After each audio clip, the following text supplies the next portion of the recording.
अच्छा, कभी ये सोचा है कि कुछ चीजों में ऐसा क्या खास होता है जिसे कोई चाहकर भी कॉपी नहीं कर सकता? आज हम एक ऐसी ही कहानी को समझेंगे, हुनर, लालच और उस एक जादुई चीज के बारे में जिसकी कभी नकल नहीं की जा सकती। तो ये कहानी है एक मटन करी की। लेकिन ये कोई ऐसी वैसी मटन करी नहीं थी, और इसे बनाने वाला भी कोई बड़ा शेफ नहीं, बल्कि रामू काका नाम का एक बहुत ही साधारण ठेले वाला था। और यहीं पर कहानी का सबसे दिलचस्प सवाल सामने आता है। क्या होता है जब असली राज मसालों की लिस्ट में नहीं बल्कि कहीं और छिपा हो?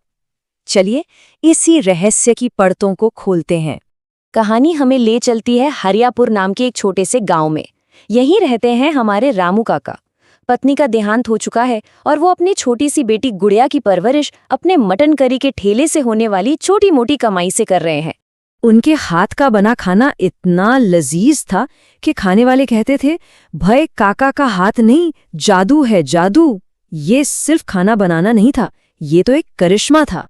उनकी जिंदगी देखिए बहुत ही साधारण थी। दिन में बस 2-3 प्लेटें ही बिक पाती थीं। हमेशा घर के खर्च और बेटी की पढ़ाई की चिंता लगी रहती थी।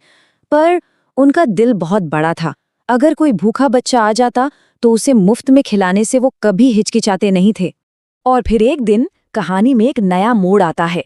दूसरे गांव से एक अच्छे कपड़ों वाला आदमी लखन उनके करी चखता है और वो तो उसका दीवाना ही हो जाता है। लखन ने स्वाद में सिर्फ जायका नहीं देखा, बल्कि पैसा कमाने का एक जबरदस्त मौका देखा। उसने फौरन रामू काका को एक ऑफर दिया, मेरे बड़े होटल में आ जाओ, 50-50 की पार्टनरशिप करेंगे। उसने मुनाफे के बड़े बड़े सपने दिखाए। अब रामू काका अपना गांव और अपना छोटा सा ठेला छोड़ना तो नहीं चाहते थे, लेकिन जब उन्होंने अपनी बेटी गुड़िया के बेहतर भविष्य का सोचा तो उनका दिल मान गया और उन्होंने हाँ कह दी। और जैसा सोचा था, नए गांव में आते ही किस्मत चमक गई। रामू काका के खाने की खुशबू ने ऐसा जादू चलाया कि दुकान पर लोगों की भीड़ टूट पड़ी। लेकिन इस बेहिसाब सफलता के पीछे एक धोखा छिपा हुआ था।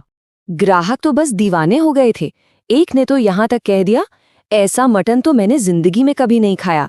बस फिर क्या था, होटल रातों रात शहर में मशहूर हो गया। लेकिन हर किसी के मुंह से सिर्फ रामू काका की तारीफ सुनकर लखन का दिल जलन से भर गया। उसका लालच उस पर हावी हो गया। उसने मन में ठान लिया कि एक बार बनाने का तरीका हाथ लग जाए, फिर सारा मुनाफा सिर्फ और सिर्फ उसका होगा।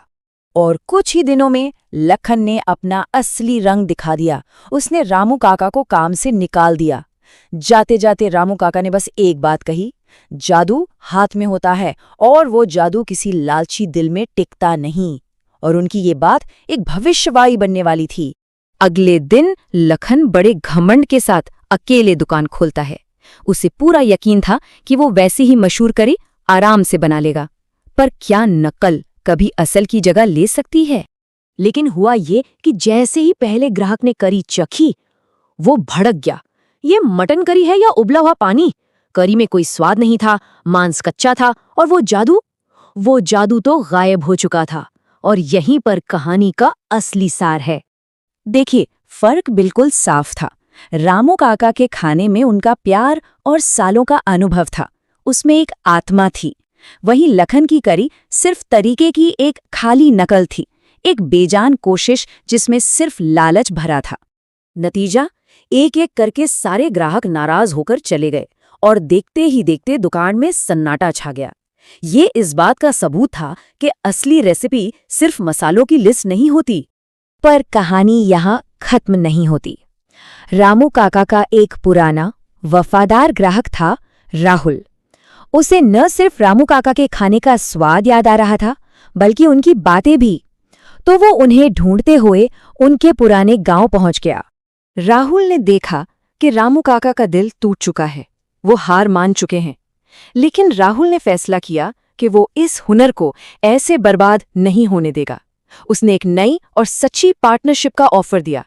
काका, आप बनाओ, मैं बेचूंगा। और उसने हमेशा उनका सम्मान करने का वादा किया। दोनों ने मिलकर एक नई शुरुआत की। और एक बार फिर उस जादुई मटन करी की खुशबू गांव की गलियों में फैल गई। और इस बार तो पहले से भी ज्यादा भीड़ लगने लगी। ये हुनर और ईमानदारी की जीत थी। कुछ महीने बीत गए। रामू काका अब बीमार रहने लगे थे।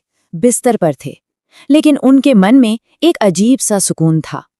वो जानते थे कि उनके जीवन भर की मेहनत अब सुरक्षित हाथों में है।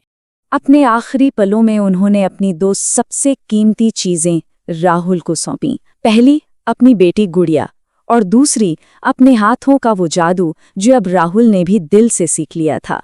तो कहानी खत्म नहीं होती, बल्कि आगे बढ़ती है।